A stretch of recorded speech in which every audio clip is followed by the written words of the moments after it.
Hi friend, ID sir classes में आपका बहुत बहुत स्वागत है। दोस्तों, आज कार्बन यानी हाइड्रोकार्बन से जितने भी क्वेश्चन पूछे गए हैं उन सबको डिस्कस करेंगे। देखिए यहाँ पर बहुत से क्वेश्चन लिए गए हैं। बस दोस्तों, आपको वीडियो के लास्ट तक बने रहना है। अगर चैनल पे न्यू है तो प्लीज़ इसको सब्सक्राइब जरूर कर दीजिएगा। वीडियो अच्छा लगेगा तो लाइक कमेंट जरूर कीजिएगा। दोस्तों, पहले आप सबसे पहले लाइक और कमेंट जरूर कर दीजिएगा।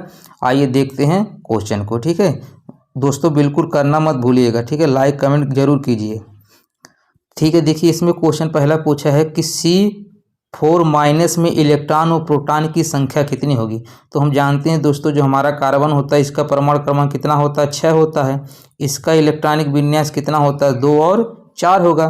तो ऐसे भी क्वेश्चन पूछा जा चुका है कि कार्बन के बाह्य कोश कितने कोश होते हैं, तो कितने होते हैं, 2 कोश होते हैं, 2 और 4। अब जानते हैं किसी भी तत्व को अस्थायी होने के लिए उसके बाह्य कोश में 8 इलेक्ट्रॉन होना चाहिए। कितने इलेक्ट्रॉन होना चाहिए, 8 इलेक्ट्रॉन होना चाहिए। या तो इलेक्ट्रॉन लेता है या तो देता है। जब इलेक्ट्रॉन लेता है, ठीक है, जब इलेक्ट्रॉन लेता है तो उस पर माइनस चार्ज आता है। यहाँ पर माइनस चार्ज आया है, ठीक है, इसके मतलब वो इलेक्ट्रॉन को लिया है। जब किसी को देता है तो उस पर प्लस चार्ज आता है। ठीक है, तो जो यही परमाणु क्रमांक होता है यही प्रोटॉन की संख्या के बराबर होता है। यानी प्रोटॉन की संख्या कितनी हो जाएगी, 6 हो जाएगी। प्रोटॉन की संख्या कितनी हो जाएगी, 6 हो जाएगी। अब इसमें देखिए इलेक्ट्रॉन कितना होगा। ठीक है, अब यही देखिए, अगर चार्ज जब नहीं रहता तो प्रोटॉन की संख्या के बराबर क्या होता है, इलेक्ट्रॉन होगा। लेकिन अगर चार्ज है, देखिए 6 इलेक्ट्रॉन तो पहले से था, लेकिन ये 4 इलेक्ट्रॉन और ले लिया है। यहाँ पर 4 माइनस है, इसके मतलब ये 4 इलेक्ट्रॉन और ले लिया, तो इलेक्ट्रॉनों की संख्या कितनी हो जाएगी, 10 हो जाएगी। इलेक्ट्रॉनों की संख्या कितनी हो जाएगी, 10 हो जाएगी।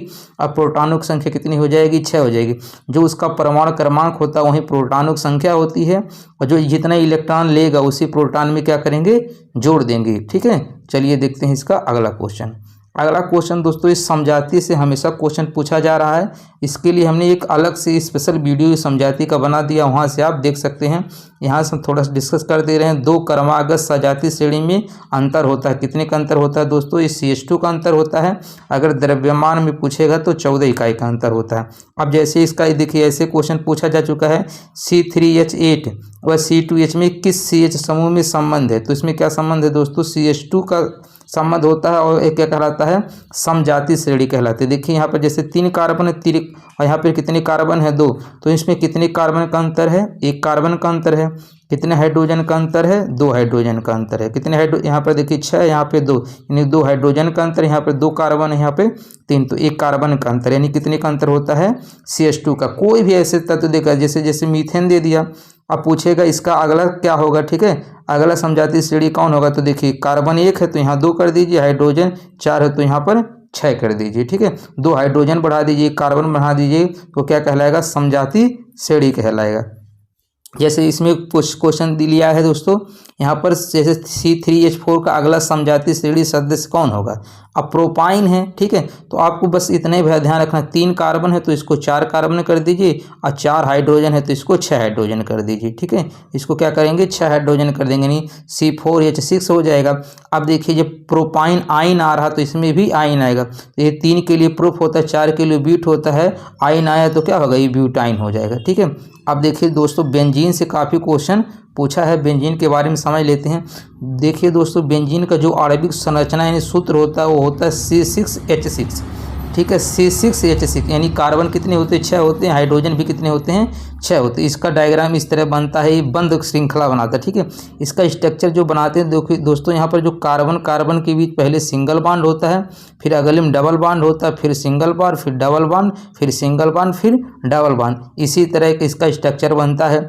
और दोस्तों यहाँ पर देखिए, अब कार्बन का बैलेंस कितनी होती है, 4। अभी बताए हैं 2 और 4 कार्बन का, तो बाह्य कोश में कितने इलेक्ट्रॉन है, 4। यहीं इसकी क्या हो जाएगी, बैलेंसी हो जाएगी। यानी कार्बन 4 बंध से जुड़ेगा। तो देखिए यहाँ पर एक कार्बन ये है, कार्बन के 2 बंध इधर है, 1 बंध इधर है, 3 हो गया, तो 1 हाइड्रोजन इधर जुड़ेगा, यानी कार्बन 4 बंध बना देगा।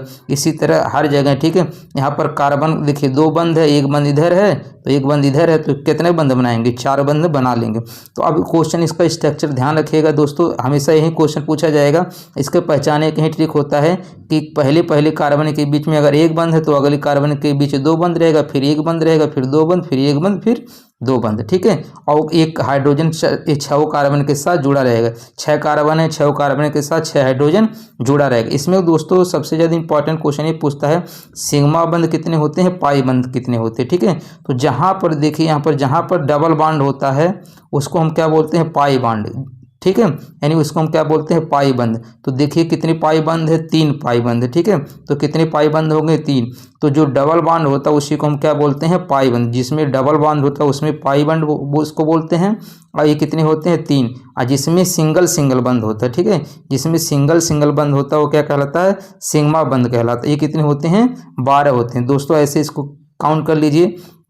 देखिए यहाँ पर कार्बन कार्बन के बीच भी तो एक बंध है, तो ऐसे 6 कार्बन है तो 6 बंध यहाँ बन जाएंगे, ठीक है। कार्बन कार्बन के बीच 6 बंध बन जाएंगे और हाइड्रोजन कार्बन के बीच 6 बंध बनेंगे। तो 6 मिलकर कितने हो जाएंगे, 12 बंध हो जाएंगे। भाई यहाँ पर देखिए जैसे कार्बन कार्बन के बीच डबल बॉन्ड हो या कार्बन कार्बन के सिंगल बॉन्ड हो, ठीक है, तो एकल बंध तो बनाएगा, डबल भी बनाता है और एकल भी बनाता है। तो कार्बन कार्बन के बीच जहाँ डबल है वहाँ भी एक होगा, जहाँ एक है वहाँ भी एक होगा। तो 6 कार्बन है तो 6 बंध इधर बन जाएंगे और 6 कार्बन हाइड्रोजन वाला हो जाएगा। तो कितने बंध बन जाएंगे, सिग्मा बंध, ये 12 बंध बन जाएंगे, ठीक है। और इस डबल वाले को पाई कहा जाता है, सिंगल वाले को सिग्मा बंध कहा जाता है। आइए देखते हैं इसका अगला क्वेश्चन। अगला क्वेश्चन देखिए यहाँ से दोस्तों, ये कम से कम 4 से 5 बार पूछा जा चुका है। यहाँ पर देखिए ये साइक्लोहेक्सेन, इसका फार्मूला होता है C6H12। आप देखिए बेंजीन में होता है C6H6 होता है। अब इसमें क्या होता है, हाइड्रोजन की संख्या जस्ट डबल हो जाता है, 6 की जगह क्या हो जाता है, 12 हो जाता है। इस साइक्लोहेक्सेन कहलाते हैं। अब इसमें क्या होता है, कार्बन कार्बन के बीच सिंगल बंध होता है। कितना बंध होता है, सिंगल बंध होता है, ठीक है। समय एकल बंध होगा। अब जानते हैं, देखिए कार्बन कार्बन के बीच एक बंध है, यहाँ पर भी एक बंध है, यहाँ पर भी, लेकिन हम जानते हैं कार्बन की बैलेंस कितना होता है, 4 होता है। तो 4 बंध होना चाहिए। तो इसके साथ क्या होगा, 2 हाइड्रोजन जुड़ जाएंगे। इसी तरह 2 हाइड्रोजन इधर जुड़ जाएंगे, 2 हाइड्रोजन इधर। इन 6 कार्बन के साथ 12 हाइड्रोजन जुड़ जाएंगे, 6 कार्बन के साथ 12 हाइड्रोजन जुड़ जाएंगे। और इसको क्या कहा जाता है दोस्तों, साइक्लोहेक्सेन कहा जाता है। इसका साइक्लोहेक्सेन का इसका जो फार्मूला ये भी याद रखिएगा। बस बेंजीन का अगर याद है C6H6 होता है बेंजीन का, जस्ट इसका डबल क्या होगा, साइक्लोहेक्सेन हो जाएगा। और इसमें कार्बन कार्बन के बीच एकल बंध बनता है और प्रत्येक कार्बन 2 हाइड्रोजन से जुड़ा रहेगा। इसके बाद आता है साइक्लोहेक्सेन। यहाँ पर देखिए हेक्सेन है, यहाँ पर हेक्सीन है। जब हेक्सीन होता है दोस्तों तो इसमें 2 हाइड्रोजन घट जाते हैं, यानी यहाँ पर जब 12 हाइड्रोजन था तो यहाँ कितना हो जाएगा, 10 हाइड्रोजन हो जाएगा। और यहाँ पर इसके स्ट्रक्चर में ज़्यादा अंतर नहीं होता, बस एक जगह कार्बन कार्बन के बीच डबल बॉन्ड हो जाएगा, ठीक है। जहाँ पर कार्बन कार्बन के बीच डबल बॉन्ड होता है तो देखिए एक बंध यहाँ हो गया, 2 बंध यहाँ हो गया, 3 हो गया। तो यहाँ पर क्या आएगा, एक ही हाइड्रोजन जुड़ेगा तो 4 बंध बना लेगा। अब जैसे इसका देखिए यहाँ पर डबल बॉन्ड है और यहाँ पर एकल बंध है, 3 बंध हो गए, एक ही हाइड्रोजन यहाँ पर जुड़ेगा, ठीक है। तो साइक्लोहेक्सेन में जहाँ पर डबल बॉन्ड बनता है वहाँ पर एक हाइड्रोजन जुड़ता है, बाकी सब जगह 2 हाइड्रोजन जुड़ता है। तो इसको स्ट्रक्चर को 1-2 बार अपनी कॉपी में बना लीजिए, आपको आसानी से समझ में आ जाएगा। ये क्वेश्चन 5 से 6 बार पूछा जा चुका है, ठीक है। आइए देखते हैं इसका अगला क्वेश्चन। अगला क्वेश्चन है दोस्तों, यहाँ पर दिया है कि कार्बन में कुल कितने इलेक्ट्रॉन कोष होते हैं। तो अभी ऊपर बताए दिए हैं, 2 होते हैं। इसका इलेक्ट्रॉनिक विन्यास 2 और 4 होगा और परमाणु क्रमांक कितना होता है, 6 होता है, ठीक है। और दोस्तों ये तो ना तो धातु होते हैं ना अधातु होते हैं, उपधातु होते हैं। क्या होते हैं, ये उपधातु होते हैं, ठीक है। अब देखिए जैसे कार्बन परमाणु जैसे C+4 है आयन है और C4- आयन है, क्यों नहीं बनाते, ये इस प्रकार के आयन क्यों नहीं बनाते, क्योंकि 4 इलेक्ट्रॉन भाई अष्टक पूरा होने के लिए, ठीक है, इसको अष्टक पूरा होने के लिए बाह्य कोश में 8 इलेक्ट्रॉन होना चाहिए। तो अब 4 इलेक्ट्रॉन को ये न तो निकाल सकता है, ठीक है, अगर निकालेगा, ठीक है, 4 इलेक्ट्रॉन को निकालने के लिए अत्यधिक ऊर्जा की आवश्यकता होती है, इसलिए आयन नहीं बनाते हैं, ठीक है। उसके बाद देखिए सबसे ध्यान में रखिएगा, एक क्वेश्चन पूछा जा चुका है कि पहला फ्लोरीन यौगिक कौन है। तो इसको क्या बोलते हैं, कार्बन 60 को बोला जाता है। सबसे बड़ा श्रृंखला कार्बन बनाता है, ठीक है, ठीक है। सबसे बड़ा कार्बन श्रृंखला कौन बनाता है, कार्बन ही बनाता है। एक पूछेगा कि सबसे बड़ा श्रृंखला कौन बनाता है, तो वहाँ पर क्या हो जाएगा, कार्बन हो जाएगा। अब इसमें देखिए पूछा है क्वेश्चन, पहला फ्लोरीन यौगिक कौन है, कार्बन 60 होता है। अब देखिए कार्बन के 3 अपर रूप होते हैं, ठीक है, इसको क्या बोला जाता है, अपर रूप। कार्बन के 3 अपर रूप होते हैं। एक हीरा होता है, हीरा क्या होता है, सबसे कठोरतम पदार्थ होता है।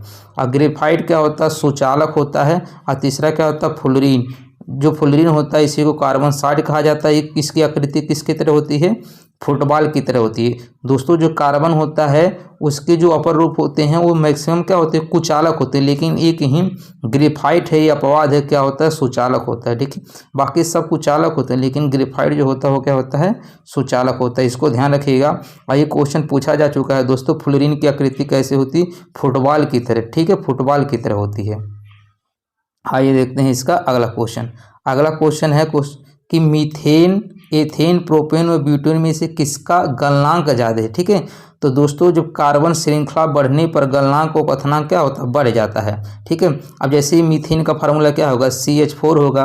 अब कार्बन श्रृंखला मतलब इसमें एक कार्बन है, इसमें 2 कार्बन हो गए, इसमें 3 कार्बन हो गए हैं। ठीक है, इसमें 4 कार्बन हो गए हैं। तो यहाँ पर देख पा रहे हैं कार्बन श्रृंखला बढ़ रही है। तो जिसमें कार्बन श्रृंखला ज़्यादा होता है वहीं उसका गलनांक और क्वथनांक सबसे ज़्यादा होता है, यानी इसका गलनांक और क्वथनांक क्या होगा, ज़्यादा होगा। यानी ब्यूटेन का, ठीक है, यानी ब्यूटेन का गलनांक क्या होगा, ज़्यादा होगा। यानी जिसमें जितना ज़्यादा कार्बन रहेगा उसका उतना गलनांक और क्वथनांक रहेगा। ठीक है, इसको आप ध्यान रखिएगा। अब देखिए दोस्तों, यहाँ से क्वेश्चन कई बार पूछा जा चुका है। इसके में स्पेशल एल्कीन एल्काइन का वीडियो बना दिया हूँ, इसमें भी थोड़ा सा डिस्कस कर दे रहे हैं। दोस्तों जो हमारा हाइड्रोकार्बन होता है ये हाइड्रोजन प्लस कार्बन से मिलकर बना होता है। ये 2 प्रकार का होता है, एक संतृप्त होता है, एक असंतृप्त होता है। अभी देखिए 26 सितंबर को ये क्वेश्चन पूछा था, उसमें क्वेश्चन दिया था दोस्तों एल्कीन। ठीक है, उसमें दिया था नहीं, उसमें क्वेश्चन ये पूछा था कि कार्बन कार्बन के बीच में अगर डबल बॉन्ड होता है तो उसे क्या कहते हैं। कार्बन कार्बन के बीच में डबल बॉन्ड होता है तो क्या कहा जाता है। वहाँ ऑप्शन में एल्कीन दिया ही नहीं था, वहाँ ऑप्शन में एल्कीन दिया नहीं था। तो अगर ऑप्शन में डबल बॉन्ड नहीं दिया तो डबल बॉन्ड या ट्रिपल बॉन्ड वाले को तो हम असंतृप्त हाइड्रोकार्बन भी तो कहते हैं। तो इसको भी ध्यान रखिएगा। ये 2 प्रकार के होते हैं, एक संतृप्त हाइड्रोकार्बन, एक असंतृप्त हाइड्रोकार्बन। तो संतृप्त वाले में कार्बन कार्बन के बीच एकल बॉन्ड होता है, असंतृप्त वाले में तो कार्बन कार्बन के बीच या तो डबल बॉन्ड होगा या तो ट्रिपल बॉन्ड। अगर सिंगल बॉन्ड है तो इसको एक एल्केन कहते हैं। इसका फार्मूला CnH2n+2 होता है। एल्कीन में कार्बन कार्बन के बीच डबल बॉन्ड होता है, इसका फार्मूला CnH2n होता है।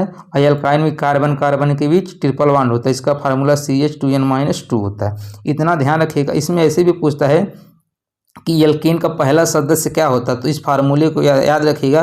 तो यहाँ पर कार्बन 1 रखेंगे तो यहाँ कितना 2 1 कम 2 और 4, यानी एल्केन समूह का पहला जो तत्व होगा वो क्या कहलाएगा, वो मीथेन कहलाएगा। दूसरा क्या कहलाएगा, एथेन कहलाएगा। तीसरा प्रोपेन कहलाएगा। एक वाले कार्बन को मेथ कहा जाता है, 2 वाले को एथ कहा जाता है, 3 को प्रोप। अब यहाँ पर देखिए कार्बन 1 से शुरू होता है, लेकिन इन दोनों में दोस्तों कार्बन 2 कार्बन से शुरू होता है। तो जब 2 कार्बन रखेंगे इस फार्मूले तो 2 दूनी कितना होगा 4। इसको आप देखिए 2 होगा तो इसका नाम क्या, एथ से शुरू होगा, यानी एल्कीन है तो ईन आएगा, यानी इथीन हो जाएगा। अच्छा 3 है तो क्या आ जाएगा, प्रोपीन हो जाएगा। तो अगर एल्कीन का पहला पूछेगा तो क्या होगा, एथीन होगा। ध्यान रखिएगा, एल्कीन का पहला सदस्य पूछेगा कौन होगा तो एथीन होगा। इसी तरह एल्काइन का जो पहला सदस्य होगा ये क्या होगा, एथाइन होगा। तो उम्मीद कर रहे हैं दोस्तों आपका वीडियो को अच्छा लगा होगा। यदि दोस्तों आपको ये समझ में आ गया होगा तो हमारे चैनल को लाइक, सब्सक्राइब और कमेंट करके जरूर बताइएगा। यहाँ पर देखिए दोस्तों समजातीय श्रेणी भी समझ लीजिए, यहाँ पर बताना भूल गए हैं। देखिए यहाँ पर 1 कार्बन है, यहाँ पर कितने कार्बन है 2, तो कितने कार्बन की वृद्धि हो जा रही है, 1 कार्बन और 2 हाइड्रोजन। यहाँ पर हाइड्रोजन 4 है, यहाँ पे 6, तो कितने का अंतर हो जा रहा है CH2। कहीं पर भी देखेंगे यहाँ पर 2 है, यहाँ पे 3 है, तो 1 कार्बन है और 4 2 6, यानी 2 हाइड्रोजन की वृद्धि हो जा रही है। आप कहीं पर भी निकाल के देखें, यहाँ पर जैसे देखिएगा 2 है, यहाँ पे 3 है, यहाँ पर देखिए यहाँ पर 2 है, यहाँ पर 3 है, ठीक है। यहाँ पे देखिए 2 है और यहाँ पे दोस्तों आपका 4 है, ठीक है। तो इसमें 2 हाइड्रोजन की वृद्धि और 1 कार्बन की वृद्धि होती है। 2 हाइड्रोजन की वृद्धि और 1 कार्बन की वृद्धि होती है। ऐसे इस क्या कहलाता है, समजात श्रेणी कहलाता है। ऐसे श्रेणी अब जो देखिए ये मीथेन का श्रेणी कहलाएगा, ठीक है, यानी एल्केन ग्रुप श्रेणी कहलाएगा, ये एल्कीन श्रेणी कहलाएगा, ये एल्काइन श्रेणी कहलाएगा। तब तक अगली वीडियो में मिलते हैं दोस्तों, तब तक के लिए धन्यवाद।